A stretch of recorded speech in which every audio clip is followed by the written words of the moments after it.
जय श्री कृष्णा। देवउठनी एकादशी कब है? आइए जानते हैं देवउठनी एकादशी की पूजा विधि, शुभ मुहूर्त और इसकी कथा। कार्तिक शुक्ल पक्ष की एकादशी को ही देवउठनी एकादशी के नाम से जाना जाता है। इस दिन भगवान विष्णु अपनी 4 महीनों की योग निद्रा से जागते हैं और इसी के साथ शुभ मांगलिक कार्यों की फिर से शुरुआत हो जाती है। तो आइए जानते हैं देवउठनी एकादशी की पूजा विधि, शुभ मुहूर्त और देवउठनी एकादशी की कथा। कार्तिक शुक्ल पक्ष की एकादशी को ही प्रबोधनी एकादशी, देवउठनी एकादशी और देवोत्थान एकादशी के नाम से भी जाना जाता है। शास्त्रों में इस एकादशी का बड़ा ही महत्व है। इस दिन विशेष रूप से भगवान विष्णु की पूजा अर्चना की जाती है। इस दिन चातुर्मास भी समाप्त हो जाता है। दरअसल आषाढ़ पक्ष की हरिशयनी एकादशी से चातुर्मास शुरुआत हो जाते हैं और कार्तिक शुक्ल पक्ष की एकादशी तक होते हैं। चातुर्मास के दौरान भगवान विष्णु का शयन काल होता है।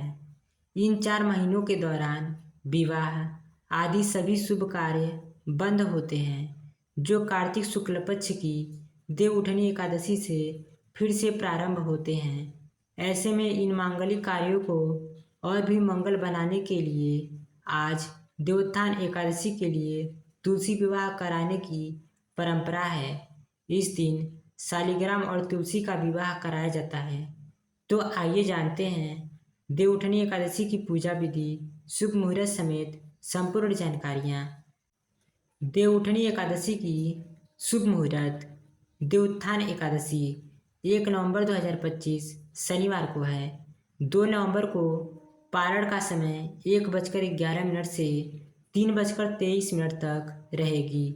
पारण तिथि के दिन हरिवासर समाप्त होने का समय 12:55 तक है। एकादशी तिथि प्रारंभ 1 नवंबर को 9:11 से होगी। एकादशी तिथि का समापन 2 नवंबर को 7:31 पर होगी। तो आइए जानते हैं देवउठनी एकादशी की संपूर्ण सामग्री।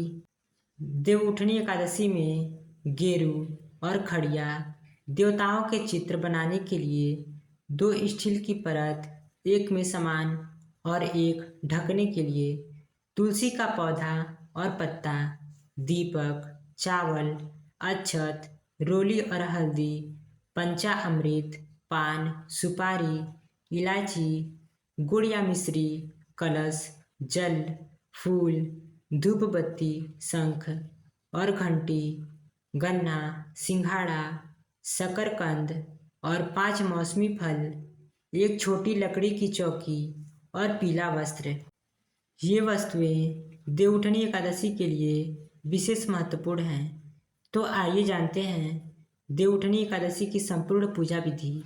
देवउठनी एकादशी के दिन प्रातःकाल उठकर व्रत का संकल्प लें और भगवान विष्णु का ध्यान करें। घर की अच्छे से सफाई करने के बाद स्नान आदि से कार्य से निवृत्त होकर आंगन में भगवान विष्णु के चरणों की आकृति बनाएं। फिर एक ओखली में गेरू से चित्र बनाएं और उस स्थान पर फल, सिंघाड़े, मिठाई, बेर, ऋतु फल और गन्ना रखकर उसे डलिया से ढक देना चाहिए। रात में भगवान विष्णु की विधि विधान से पूजा करने के बाद घर के बाहर और पूजा स्थल पर दीपक जलाएं। एक दीपक तुलसी के पौधे के समक्ष भी जरूर जलाएं। इस दिन भगवान को शंख, घंटा, घड़ियाल आदि बजाकर उठाया जाता है और साथ ही ये बोला जाता है, उठो देवा, बैठा देवा, अंगुरिया चटकाओ देवा, नई सूत, नई कपास, देव उठाए कार्तिक मास। इसके बाद भगवान विष्णु की आरती करें और उन्हें भोग लगाएं। तो आइए जानते हैं देवउठनी एकादशी की कथा। एक दिन माँ लक्ष्मी ने भगवान नारायण से पूछा, हे नाथ, आप दिन रात जगा करते हैं और जब सोते हैं तो लाखों करोड़ों वर्ष के लिए सो जाते हैं और उस दौरान समस्त चराचर का नाश कर डालते हैं। इसलिए आप ऐसा करें कि नियम से हर वर्ष निद्रा लिया करें। इससे मुझे भी कुछ समय के लिए आराम मिल जाएगा। लक्ष्मी जी की मुख से ये बात सुनकर नारायण जी मुस्काए और बोले, देवी, तुमने यह ठीक ही कहा है। मेरे जागने से सब देवों और तुमको कष्ट होता है। तुम्हें तो मेरी वजह से बिल्कुल भी अवकाश नहीं मिलता। अतः तुम्हारे कहे अनुसार ही आज से मैं प्रतिवर्ष 4 माह के लिए वर्षा ऋतु में शयन करूँगा। उस समय तुम्हें और समस्त देवगणों को भी आराम मिल जाएगा। मेरी यह निद्रा अल्प निद्रा और प्रलय कालीन महानिद्रा कहलाएगी।